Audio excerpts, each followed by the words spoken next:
Hi friends, நம்ம இப்போ பார்த்துட்ருக்கிறது தூதுவளை பிளான்ட்டு. அதோட இலைகள் இப்படி தான் இருக்கும். இது ஒரு கொடி வகையை சேர்ந்த தாவரம்.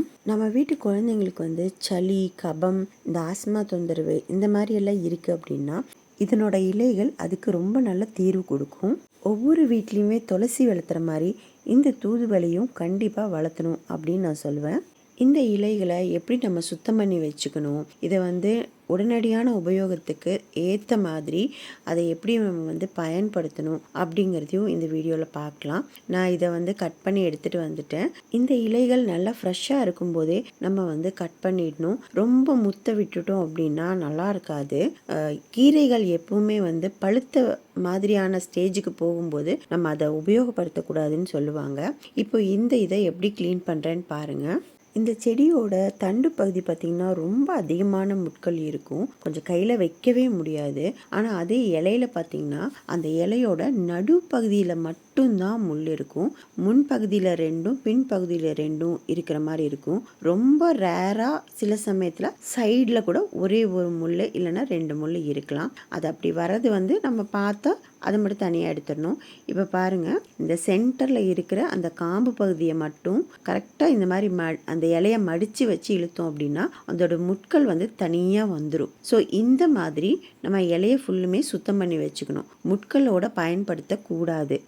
இப்போ பாருங்கள், அடுத்த இலையிலையும் இதே மாதிரி நான் எப்படி மடிக்கிறேன்னு இந்த மாதிரி மடிச்சுட்டு வெத்தலையை மடிப்போம் இல்லையா, அந்த மாதிரி மடித்து அந்த காம்பை எடுக்கணும். பாருங்கள், இதில் சைடு முள் மட்டும் இருக்குது, ஒன்றே ஒன்று. அதை மட்டும் தனியாக கிள்ளி எடுத்துடணும்.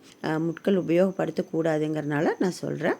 அது மாதிரி அந்த ஒருவேளை சைடில் இருந்ததுன்னா அதை எடுத்துட்டு இப்படி மடித்து நம்ம சென்டரில் அந்த இலை, அந்த வெத்தலை இலையில் எப்படி காம்பு எடுப்போம் அந்த மாதிரி எடுத்தோம் அப்படின்னா கரெக்டாக மேலேயும் கீழேயும் உள்பக்கமும் இருக்கிற அந்த 2 பக்கத்து முட்களும் சேர்ந்து கரெக்டாக வந்துடும். இதை பொறுமையாக நம்ம ஒவ்வொரு இலைக்கும் பண்ணணும். ஒருவேளை குட்டி இலையாக இருந்துச்சுனாலும் அதுலேயும் இதே மாதிரி பண்ணோன்னா வந்துடும். ஸோ இதே மாதிரி நம்ம எல்லா இலையும் சுத்தம் பண்ணிக்கலாம். இந்த மாதிரி எல்லா இலையுமே சுத்தம் பண்ணி வச்சுட்டேன். இந்த இலைகளை எல்லாத்தையுமே நம்ம குட்டி குட்டியாக கட் பண்ணிக்க போகிறோம். இது ஏன் அப்படின்னா நம்ம இதை ப்ரிசர்வ் பண்ணிக்கணும். நமக்கு இலை நல்லா ஃப்ரெஷ்ஷாக கிடைக்கும்போது இந்த மாதிரி அப்பப்போ கட் பண்ணி நம்ம ப்ரிசர்வ் பண்ணி வச்சுக்கிட்டோம் அப்படின்னா நம்மளுக்கு டக்குன்னு யூஸ் பண்ணுறதுக்கு சௌரியமாக இருக்கும். ஏன் நம்ம பறித்த உடனே ஒரு துவையல் பண்ணக்கூடாதா, இல்லை உடனடியாக ரசம் பண்ணக்கூடாதான்னா பண்ணலாம். நம்மளுக்கு அந்த நேரத்துக்கு நமக்கு தேவையாக இருக்குது அப்படின்னா உடனே உபயோகப்படுத்திக்கலாம். ஒருவேளை நீங்கள் செடியை நல்லா வளர விட்டுட்டு அதுக்கப்புறம் எப்போவாவது ஒரு டைம் எடுத்துக்கலாம் அப்படின்னு பார்த்தீங்கன்னா நம்மளோட அவசரத்துக்கு அந்த செடியில் பார்த்தீங்கன்னா நிறைய பழுத்து போயிடுச்சு, இலை ரொம்ப மோசமாக இருக்குது, இல்லை பூச்சி தாக்குதல் வந்துருச்சு அப்படின்னா அது உபயோகப்படுத்த முடியாமல் போயிடும் இல்லையா. ஸோ நம்ம கண்ணில் பார்க்கும்போதே இலை ஃப்ரெஷ்ஷாக இருக்குது அப்படின்னா இந்த மாதிரி சுத்தம் பண்ணி வச்சு இந்த மாதிரி கட் பண்ணி வச்சுட்டோம் அப்படின்னா நம்மளுக்கு ஈஸியாக அதை ட்ரை பண்ணிக்க முடியும். நம்மளுக்கு ஆல்ரெடி இருக்குது, நம்ம வீட்லேயே எல்லார் வீட்லேயும் இருக்கிற ஒரு ட்ரையர் மிஷின் நம்மளோட ஃப்ரிட்ஜு தான். ஸோ நான் முதல்லையே சொன்ன மாதிரி அது ஒரு டீஹைட்ரேட்டட் மிஷின்.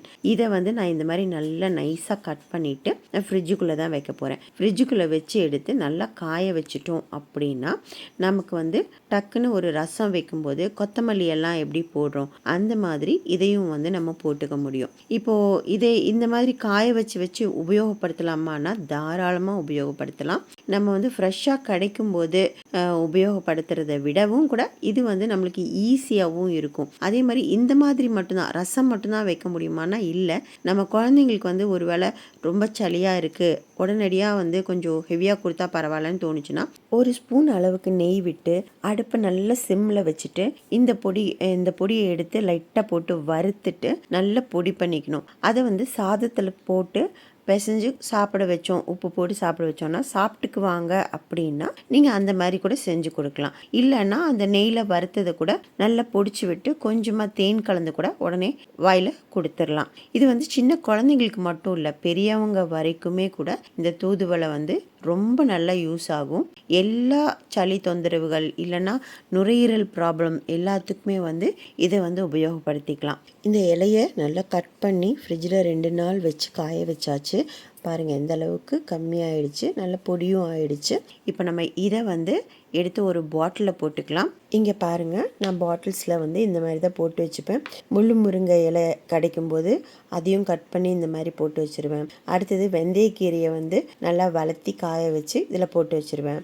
அதே மாதிரி புதினா நம்ம வந்து ஃப்ரெஷ்ஷாக வாங்கும்போது நமக்கு சில சமயம் எக்ஸஸாக ஆகும் இல்லையா, அதையும் வந்து காய வச்சு போட்டு வச்சுப்பேன். இப்போ இது நாங்கள் ரசம் வச்சாச்சு.